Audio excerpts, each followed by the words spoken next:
Welcome back to the Gospel for Athletes. We are on episode 4, and it just seems like it just continues to get better and better.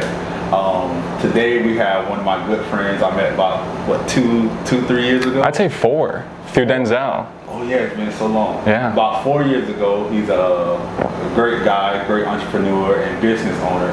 So I'm going to introduce y'all to Mr. Alex Albarran. Thanks for having me. Appreciate it. Excited to be here. Yeah, man, it's been a while since we've seen each other.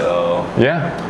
I'm excited that you have reached out to me. It's certain people, like when they give me certain compliments or see something that they like and they reach out, it makes me feel pretty good, especially you talking about the marketing and how the branding looks. So, thank you. Appreciate man, that. I'm glad you're here. Yeah. So for those that don't know you, tell the people a little bit about yourself. Gotcha. So we were talking about this before, but I don't like to say CEO or like chief executive of anything because it's a little bit braggadocious. It's like I own a business. Well, I own a construction company. Okay. Had that for like 2 years, and I own a marketing company. I've had that for I think about 5 years, since 2018, 2017, Okay. and that's how we met through our friend Denzel. Right. And him and I have been growing together. Kind of, he's a partner in the company, Right. and I own those 2 businesses. Yeah. All right, cool. So we're going to back it all the way up because I know people say, man, this for athletes. So who is this guy? Right. CEO, this business owner. So, tell the people, what makes you an athlete? How did you, what did you play growing up? Man. Are you still into sports now? What's going on? Right. Well, I retired from my love of basketball. My knees can't handle it anymore. Okay. So I played basketball growing up though, middle school, high school, and I could have played college, but that's, 50-50. With basketball, it taught me the best lessons that I take now into business because I was like 5'2", 5'3" in high school. Okay. I'm kind of tall now, but I was 5'3" until I was 17 years old. Gotcha. So I'm saying that because I had to, in basketball, hustle. I had to box out. I had to play defense harder than anybody else on the court just to stay in the game. Right. So that's why I think me being an athlete isn't like, oh, I was this high school basketball star. I really wasn't at all. Yeah. But I had to spawn the team because I was small, height-wise and physically, but I had the biggest heart on the team. Right. So that's why I think I took that into the business world, and that's what's helped make me successful. Is, of course, it's a part of God's game plan, but I definitely think that's helped a little bit, and so that's my athletic background. Okay. And I was pretty good. I was like a Rajon Rondo. I really couldn't shoot. Yeah. I was small, I was skinny, I couldn't shoot, but I had the most hustle, great passer, great basketball IQ, but the biggest heart on the court. Yeah. Mm-hmm. I like that you said that you stressed that you had the biggest heart, and that's what kept you on the court because working around the youth athletes now doing the photography, they don't really understand the heart of the game. They're just out there to be flashy, to post cool clips on Instagram. So if you could just touch a little bit more on that, what you kind of did, because you said that same mentality that you had to carry in basketball, you took it with you, and it made you a successful young entrepreneur. So can you, if you're able to, expound a little bit more on the importance of having heart in the game that you love? Right. I would think you have to look at it as, what can we control? Right? I can't control if I'm going to make every single jump shot, or even every single layup, or if I'm going to make every free throw, but I can control putting in as much effort as possible on defense, rebounding, just running, not jogging, like running to go back on defense, running to try to get that chase down block or that steal or whatever it is. So that's why, again, I tie it to business, where you can control your effort, which is kind of related to your heart. So that's why I think that's tied into it, because I can control, like, how quickly do I follow up with these leads? How engaged am I on, let's say, a sales call or a phone call or a meeting, like even like this? Like, how focused am I? How much effort am I putting into it? And it has to be 110%, because that's what I can control. I can't control if this podcast is going to get 1 million views. I think it will. Give it a few years, but I think that's why with basketball I was so small physically. I had to be not only mentally strong, but I had to put in the most effort.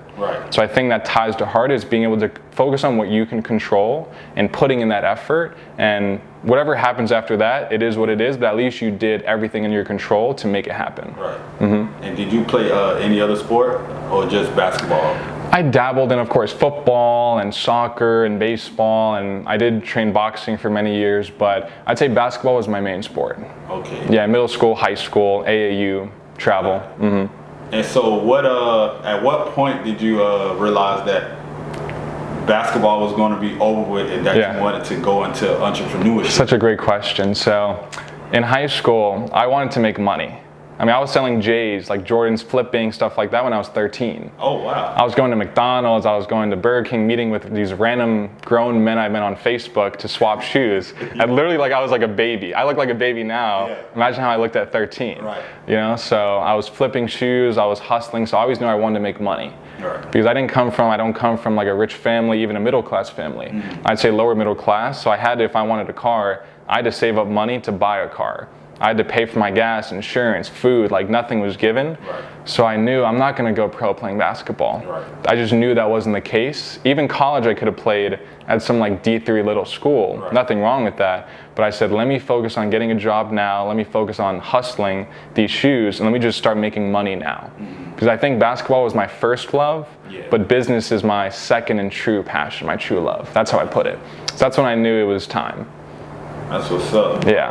I think that's pretty cool and a good story because you said you started entrepreneurship at 13? 13. 13. Yeah. And you opened up your first, would you consider that like having your own business? Oh, absolutely, because you're finding products, you're finding shoes where, I could sell these for 300, I'm gonna buy them for 150 though. I'm gonna clean them up, I'm gonna flip these for 300, then use that 300 to buy more shoes. Gotcha. And then it is a real business in that sense, and it's just a hustle. Yeah. Because you have to find value. You have to see like, why would I pay them 150? What can I do to then sell them for 300? So that's all you, it's all effort. So how do you, like, what marketing techniques or anything you were using to sell these shoes to get people Right. to say, I'm going to buy from Alex? From this kid, Yeah. this little kid, just hustle. Yes. Back then it was Facebook, now it's Instagram and TikTok, but back then it was Facebook.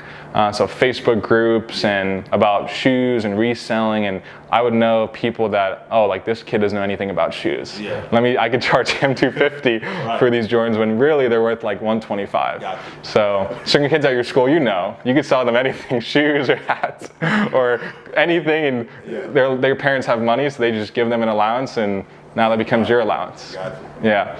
So a combination of both. So Gotcha. you have to know your audience to a certain extent. Yeah. So fast forward to today, you know, 2 businesses, and I remember you were doing. I don't want to mess it up, but you were working with fighters like. Oh yeah. Them. Absolutely. ASG. AAG. That one was good. ASG. Albarran Sports Group. Yeah. And so how did you get into that? And you're no longer doing that right now. No, thank goodness. Okay. Oh my gosh, that was rough. How did you get into that? I want to stay on that. Well, not stay on it, but I wanted to bring that up. Yeah, but it's related to sport. it's a sports related podcast. Yeah, so as I mentioned, I did train boxing, I did boxing, Muay Thai, which is like kickboxing, Jiu-Jitsu, MMA from high school until kind of even now. So it was kind of like my second sport. I never competed though. I like my brain. So it's not conducive to really keeping as many brain cells as possible. Right. And I was never going to go to the UFC or anything. Yeah. So I like to train though. So I had all these fighters at my gym, and they were either going to the UFC, going pro, but nobody to manage them.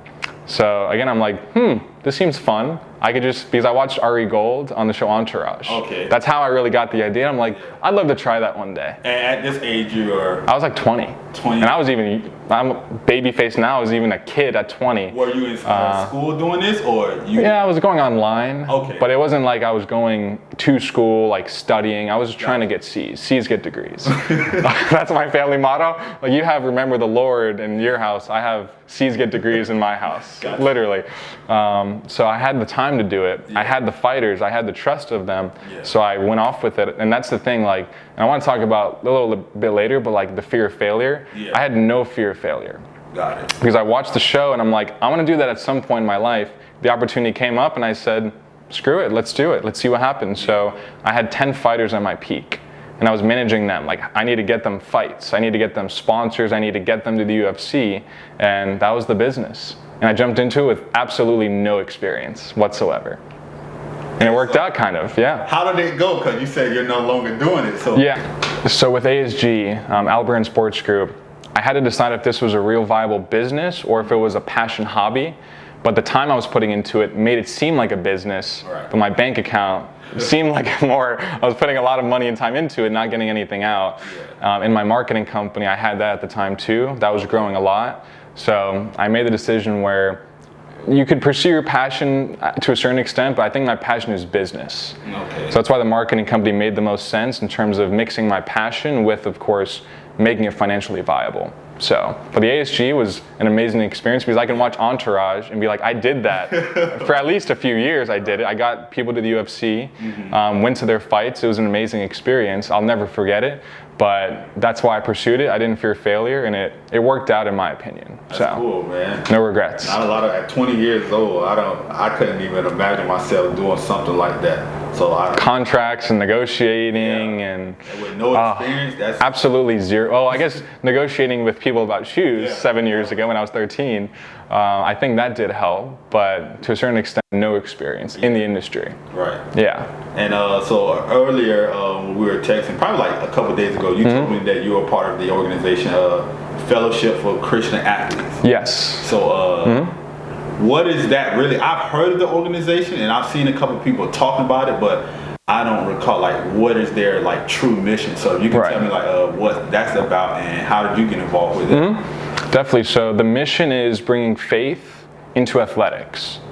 That's really the simple matter of fact, but it really is middle school, high school, college, bringing faith into these schools with the athletes, because a lot of the time it starts in the home, but some of these kids, they don't have anybody in their house that talks about the word or brings them to church or talks about anything involving faith. And so FCA just wants to introduce it to them. Say, hey, here's an option, here's what it's done for us, and here's what it could do for you. And that sort of thing. It's not pushy, it's not like on them like that. It's just trying to present like, look at what this has done for my life, so you should check it out. Right. Because in schools, athletes, and especially in middle school and high school, athletes are the popular kids. Like they're the ones that people look up to, I'd say. So if they eventually start taking on to this and they start bringing Bibles around school and they wear their cross, it just brings up like a positive conversation where maybe one kid who would never really talk to the athlete talks to him about his faith, and it just, I think it's an overall positive thing to at least introduce the concept of it to people at that age where it's kind of they could go one way or the other. And maybe instead of doing X, Y, and Z negatively, they could find FCA, they can get involved with the right group of people, a good community, and go this way. So I think it could be the fork in the road for many people, especially a lot of people in sports. Certain sports, they don't come from like the best neighborhoods or the best households, and so this gives them another community to talk to, get different ideas from, because you are who you hang out with the most. I think it's like the 5 people you hang out most with, and so this just gives people an opportunity at a young age to get a different perspective and get maybe their eyes open to something they never even thought of before. So have you and how long have you been involved with that? A year. A year. Have you had like any testimonies from any of the athletes yet? Absolutely, a ton. What's like the most memorable one you can think of? I would say the biggest one is, it was a young guy. It was about his change of, like I said, who is his circle. Before, his circle was people that were doing illegal things, very negative, and not gonna bring him on the right path that he was really destined for. But we got him with like a nice community of people, and he started volunteering, and he started to see like, oh, like it's not just this way. I can also do X, Y, and Z with my life, and I think that's why he wasn't even like the best player on the team, but it was the biggest impact because we could have changed his entire life from going from this situation, and we changed his entire trajectory just by being involved with FCA. And we want to do that all across the world. Oh, that's nice, man. Yeah. And when did you commit your life to Christ? So I would say I did go to church as a kid, but very infrequently. Very like for 6 months straight, and then nothing for the next year.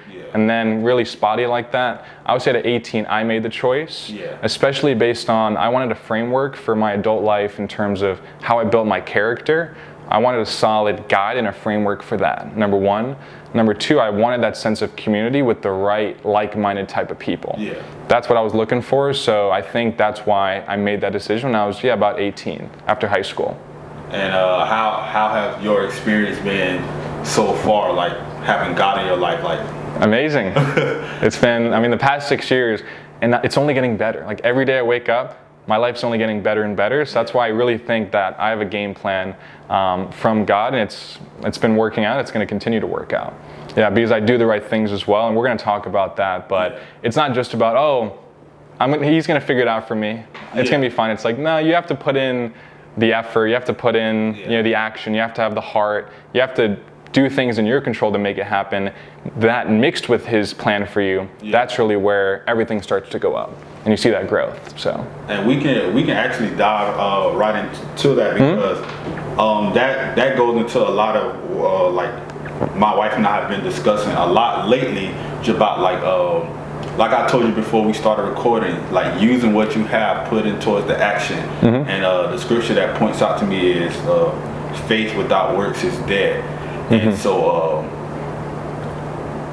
a lot of people don't understand what that truly means, because they do just sit around and just like, okay, well, God gonna come and save me or do this and that. Save me. Yeah. And they do have, like, I do believe God has put certain desires in their heart to do whatever it is that he called them to do to expand the kingdom here on earth. And so I know you said you want to talk about like free will. Like I was reading over. So is there something like specific about it that you wanted to like discuss, or? I just find it very intriguing. The concept of like how much of our success and what happens in our life, how much of that is due to the effort that we put in and the ideas that we may think we come up with, but they're given to us from God, like it's a part of his plan. So like what's the combination, what's the balance of that? I think some people think it's maybe too much one way or the other. I think it is a balance. Some people think it's all me. I did this. Me. It's like, no, you didn't. You're not really anything in the grand scheme of this thing. Like you're a small piece of this entire puzzle. But on the flip side, some people think, everything that's happening to me, even negative, is his plan, so I'll just stick with his plan and do nothing about it. It's like, well, if you want to start a podcast like this or a business, you have to put in the effort. You have to mix and combine like free will, your actions, and of course, be true to the word and everything along those lines, and mix them together. So that's kind of what intrigues me. Like, what do you think about the balance of those two? Yeah, what I've learned and have been really like putting into practice is it starts with reading and understanding the word first. And I think that's what a lot of people, they do mess up at, because they read it a lot of times with their own understanding. They take it and they just run with it. And I don't think many people are sitting down and really trying to dissect what is it that God is really telling me to do. Because we're never, even if some people just say like, I don't really know what to do right now, God hasn't really told me anything to do, but he has given us a set of general instructions to do, even until we find our specific gift or something like that. So for anyone, like, you can always start off, the basis of it is spreading love to people. Like that's what the gospel is about, showing love to anyone, and then just telling people about him. And that's why I think most people try to stem away from. They try to go straight into the thing. So like for you, they try to go straight into business, and it's like, no, I'm going to use you as an entrepreneur, but you haven't even got the basics down first. And I know for me, that's where I got lost at times, and I got confused and was trying to figure out like, man, like what do I do? How do I do it? And the whole time I had the camera already, I had the lights, and I had the passion to just share the gospel. But I thought I had to be on a certain level in life. I thought I had to talk to certain athletes on certain levels. But it's like, no, just do what I told you to do, which was go out, compel men and women to come, share the gospel. You just line yourself up with my word and help show people why this way is the best way. And I think that's where that's the thing that people just miss most. Like, bro, just sit down and just read the word and take yourself out of it. Like, stop trying to put your own ideas. I heard a pastor say, don't tell me what God meant, just tell me what he said. That's a good line. Wow. And so what is it again? It's don't tell me what he meant. Tell me what he said verbatim. Because the Bible say, man should not live by bread alone, but by every word that proceeds out of the mouth of God. And so if we just go in his word and just read, like, okay, he said, do unto others as I would have them do unto you. You know, there are some pastors that and even they don't even have to be pastors, people claiming Christianity that said, well, I'm gonna treat people how they treat me.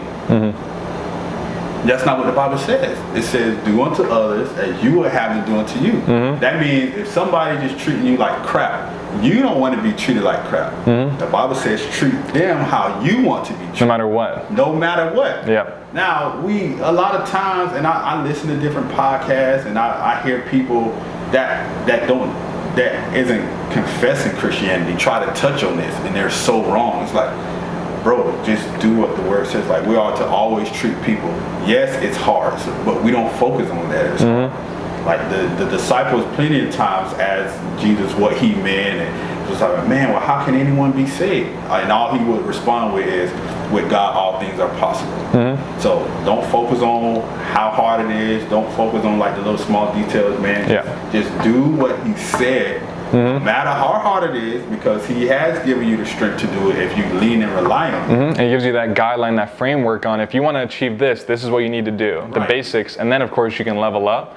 But people don't want to follow the basics. They want to have a great business, but they disrespect their employees or even their customers. It's like, you're not really getting this. Even if they have a good business, they don't get the basics. And something I want to ask, just for myself and the people that are listening, like, how did you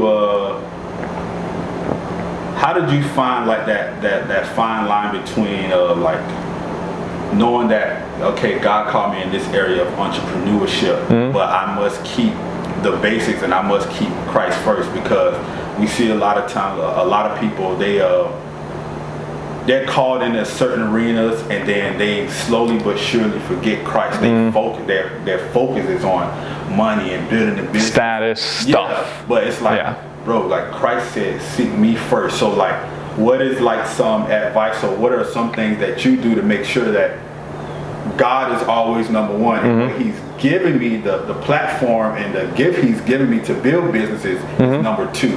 What's something like that you do? Gosh, that's a very good question. I think, well, first of all, I've had relatively good success at a relatively young age, but it also has been up and down. It hasn't just been a rocket ship going up and to the right. It's been up with, let's say, my food company. My first company, like real business, was a healthy meal company. That went pretty well. Then it didn't. Then I had the marketing. Then I had ASG. Then I stopped that business. So it's been up and down. So I have to stay humble, because I know nothing good lasts forever, and you have to take advantage of every opportunity that you have. But that's where I've stayed humble, self-aware, and grateful. Like, if my business is killing it right now, I'm not thinking about, a little bit, but how can it even be better? You have to think about growth as well, but you have to be grateful for, wow, look at where I was when I was 18, look at where I'm at now when I'm 24. It is that balance between not being content in a negative way, like, oh, I'm good with business, staying like this forever. Like, you want to keep growing, but you also want to be grateful for how far you've came. So I've always kept that gratitude. I've never gotten caught up in the status or the stuff, or this is my one pair of jeans, this is my really only dress shirt. I'm not into stuff or spending money like that or going out to clubs or anything. It's just more about the growth. I'm excited about that, but I'm also super grateful for, wow, look at where I was before, look at where I am now, and I don't compare my growth to other people. Because you never know their circumstances, you never know their situations, so I never compare. And the comparison, that's what gets people focused on the status and the money and the lust. Like, I want that, I need that. It's like, you don't need followers, you don't need likes, you need the word.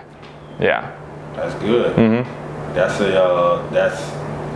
I think is very important for people to hear these days, because I think pride is taking the world by storm, especially in our age group. I see a lot of times that people are just talking about, they call it popular stuff. I don't say the other word, but I don't understand that from people that confess to be Christians, learning it, because the first step that Christ told us to do is to die to self.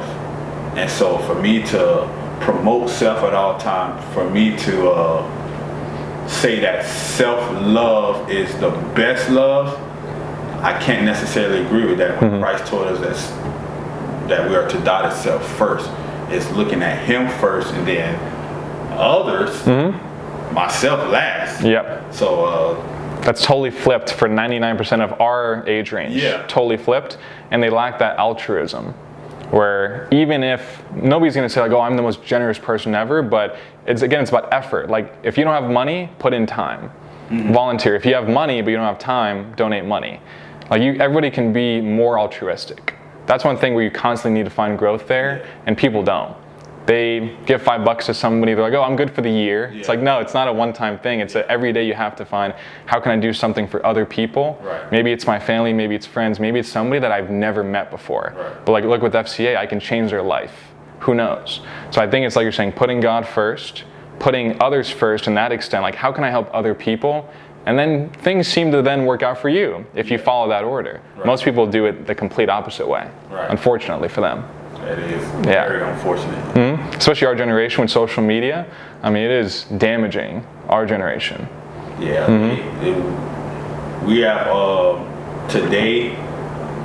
I don't believe I know that like there are much more distractions today than there were probably when our parents were our age. Oh yeah, not even close. Yeah. Of everything that's just growing, and so I know like things like this, the gospel for athletes, or whatever other things God has His people working on.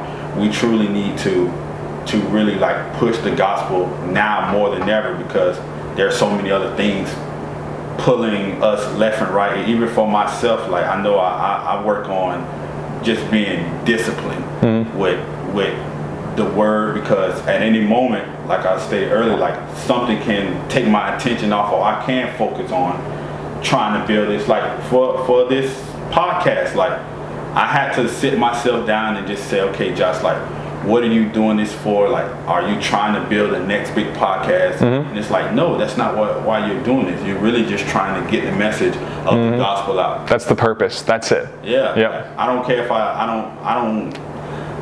if God has me to reach 1 million viewers, then cool. It's part of the process. Yeah. Yeah. If not, then I'm content exactly with where I am, and that's something that's something that I truly want. I truly want to master, and I want those around me to master, and that's something that I even would talk to Denzel about often. I remember one time I asked him about because we were discussing, and we can transition over into like wealth and Christianity and what that means. But I had asked him one time, because he was talking to me about like he started reaching a certain level of success financially, and so I asked him, I said, bro, if God ever were to tell you to give it all up, could you? And he just looked at me and he said, yeah. He said, I was just wanting to know why. And so as we just continue to talk and you know, we just hang out, I always just ask him, and I just talk to him about that, because I feel like he has been here to help me understand and help me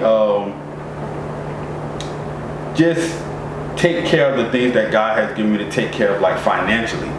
And I believe God has placed me in his life to help him stay focused on what's true. And so leading into that conversation about like having money and a Christian, is it wrong to have money as a Christian? Is it wrong to have lots of money as a Christian? Right. The Bible, I haven't seen the Bible say that this is wrong, but what it does say, and I wanted to really look this up, and I was looking at it before you came, and so I'm just going to read the scripture. It's 1 Timothy chapter 6, and I'm going to start at verse 2, and I'm going to read the NLT version because it's the easiest to understand. And so I believe this is this Paul talking to Timothy, or in first Timothy, or is this Timothy talking to the church? One or the other. But it says, teach these things. Oh, so it's Paul talking to Timothy, I believe. Teach these things, Timothy, and encourage everyone to obey them. Some people may contradict our teaching, but these are the wholesome teachings of Lord Jesus Christ. These teachings promote a godly life. Anyone who teaches something different is arrogant and lacks understanding. Such a person has an unhealthy desire to quibble over the meanings of words. This stirs up arguments ending in jealousy, division, slander, and evil suspicions. These people always cause trouble. Their minds are corrupt, and they have turned their backs on the truth. To them, a show of godliness is just a way to become wealthy. Yet true godliness with contentment is itself great wealth. after all, we brought nothing with us when we came into this world. We can't take anything with us when we leave it. So if we have food and clothing, let us be content. But people who long to be rich fall into temptations and are trapped by many foolish and harmful desires that plunge them into ruin and destruction. For the love of money is the root of all kind of evil, and some people craving money have wandered from the true faith and pierced themselves with many sorrows.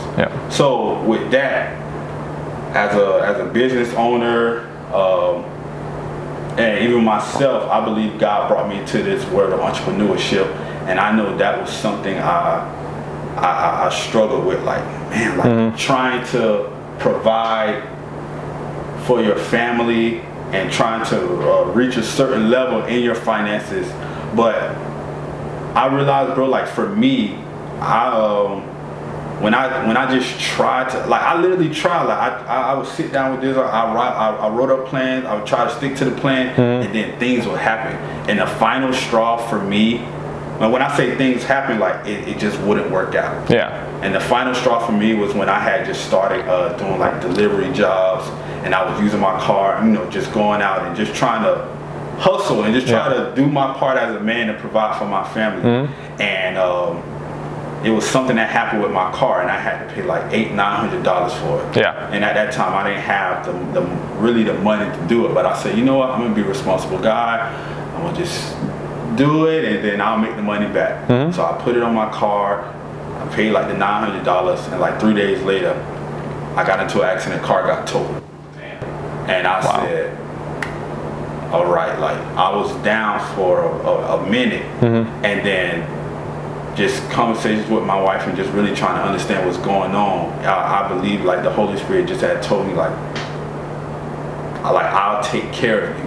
And so that was something that, like, as a man, I would fight it, because I'm like, I'm supposed to be able to take care of my wife, and she tell me the desires, like, oh, okay, she want to go out to eat, she want to travel here, she want to do this. Okay, well, let me work hard so I can save up this money, But I couldn't do it. Like, I literally was incapable of doing it because certain things had transpired. And so that's when I had just learned how to relax in. And she just says, and it's biblical to just live in the kingdom, where God just talks about, like, look at the birds, like they don't stress about what they have to eat or drink and all that.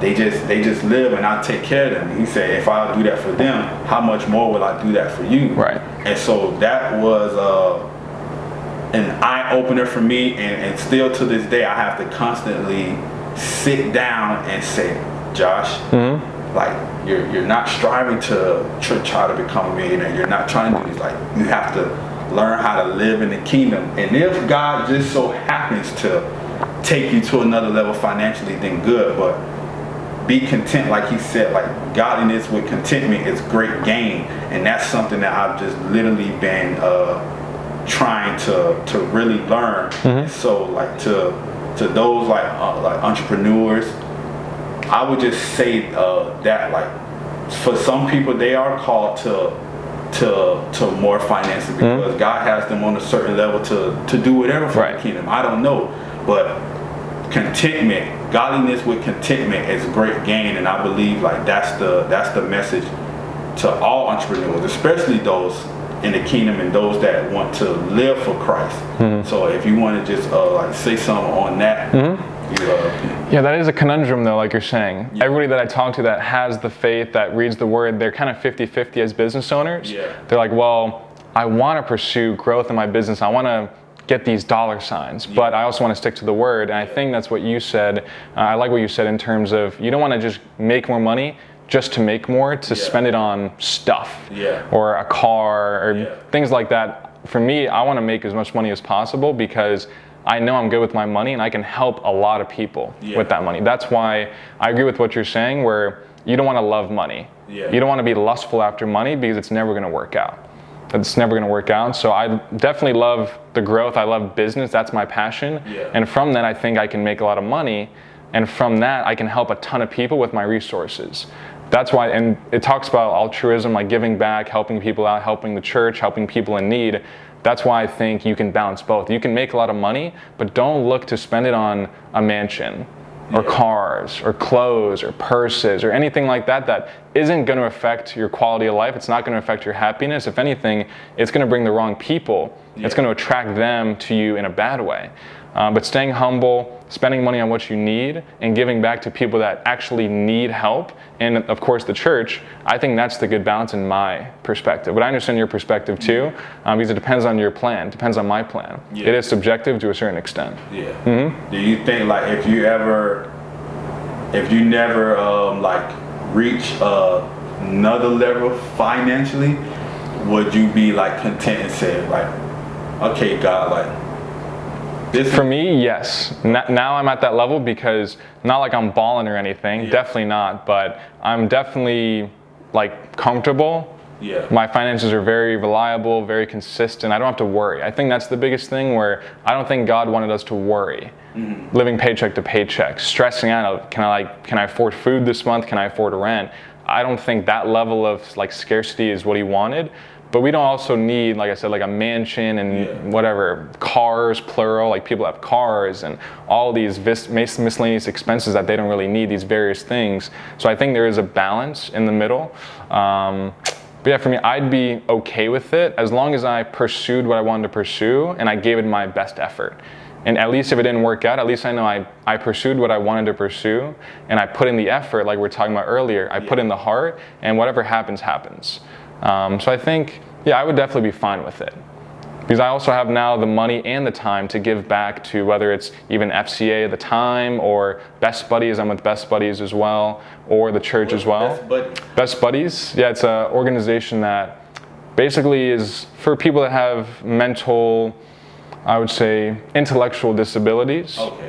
So there's people that join that are in college and of course middle school, high school, and adults. And I connect with people like that where then we go hang out. We go to Topgolf, we go to the movies, we go to the mall, we hang out. And for me, God put that in my life early. He's like, you need to help people that maybe need a little extra help to make friends, to be social. So that's a big focus for me. But going back to your question, I'd be totally fine if this was the level I stayed at, because I'm not in the scarcity level. Like I'm definitely thriving, but I don't need to make $1 billion. I don't need to. If I continue to do what I do and I end up making that, then it is what it is. But I'm okay with having resources to help people and the time to help people like with Best Buddies and with FCA and things like that and actually making an impact and living my purpose. So I think it is a combination. But as long as I'm pursuing what I want to pursue and people that are watching, if they have a goal or they want to do something, then do it and whatever happens, happens. And if you end up making a lot of money, then that's a byproduct. But don't have a certain amount of money as your goal, because then that's going to lead to you scheming and doing different things that aren't really part of your plan to try to get there. And that's where that lust of money is evil. Before we wrap up, like a question that just came to me. Do you know like any like spiritual gift that God has given you, like the gift of faith, the gift of love? Wow, amazing question. I would say I have the ability to communicate with any human being on planet Earth very well. Any background, any likes, dislikes, any interest, any situation that they're in, I can communicate with anybody and I can make them feel heard. That's what people really want. In my opinion, people want to be heard. People, if they have an idea, if they have a story, if they, like I said, just want a friend, they want to be heard, and I feel that that is my superpower. I can connect and really communicate with anybody. I know that's very true because since I've been married and I just started really listening to the things like Yazzie would say, and just because of how she grew up and just her personality, I never really knew that people wanted to be heard and loved like they did until I really met her. Because I looked at a lot of people from my point of view, and I was like, oh, well, they don't need it. They can't take this. They can take this and that. But I think I want to know, like, Yazzie, and I don't know if you can help me. We can go off script. Do you know, like, that ability, if they had to be put under like a gift, what would that like? What would that be? Compassion. The gift of compassion. Interesting. I would say compassion. Compassion. I guess it's also just maybe communication. Being able to communicate. People, like I said, they want to be heard, so you got to ask them questions. I've been talking a lot, but I'm a guest on the podcast. But besides this, though, I love to do the 80-20 rule, where if I'm in a conversation with somebody, I want to be talking 20% of the time, if not less. I want to ask a ton of questions, let them talk, and really get to know them. That's how I build that real, like, true connection, where if I'm at a networking event and there's 1,000 people there, I'm going to find 1 or 2 people and I'm going to really connect with them. I'm not trying to connect with all 1,000 superficially. I want to really get to know and let this person be heard, or these 2 people be heard. And that's how I can build real connections, like with you or Denzel. I met Denzel because I met a guy at Starbucks who then connected me with Denzel, and we met at a Panera Bread. So and then now I know you, and it's just that understanding people, understanding like what they want, what their needs are, what their situation is, and like I said, most of the time they want to be heard, they want to be loved, as you mentioned, and they want to have somebody connect with them and understand their perspective. So I guess that is compassion. Yeah. That reminds me of the scripture about how do they say it? Taking interest in others. I can't remember the exact word, but that's what that reminds me of. So it seemed like it flew by like pretty fast, but absolutely. Yeah, man, that's it. Just wanted to talk to you, ask you some questions, and share some things. I'm glad we got to talk about that subject on like wealth and Christianity. So if there is just like one piece of advice you want to give to some young athletes turned entrepreneurs, or athletes who know that their time as an athlete is winding down and don't know where to go, there's any like a piece of advice I have it. Give them.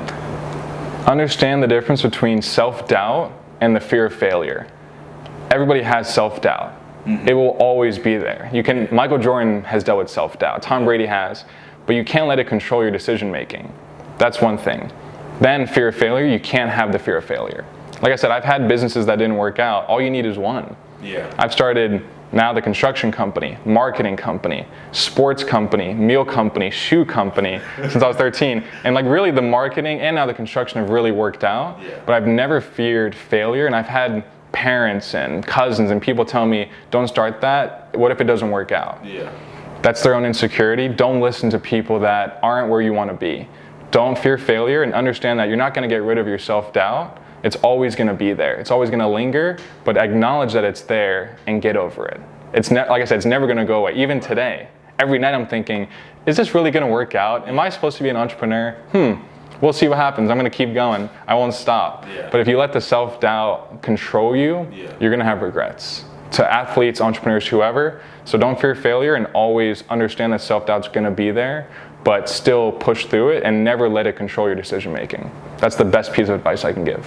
And that just ties right in with the scripture about how God has not given us the spirit of fear, but a power, love, and of a sound mind. So you can just constantly remind yourself that when fear tries to come and stop you from doing whatever it is that God has placed in your heart to do, remind yourself that this isn't of God, and that He has given you the power to go forth and bring change and bring the kingdom to people here on earth. So that wraps up episode 4. Thank y'all for listening, and stay tuned for more.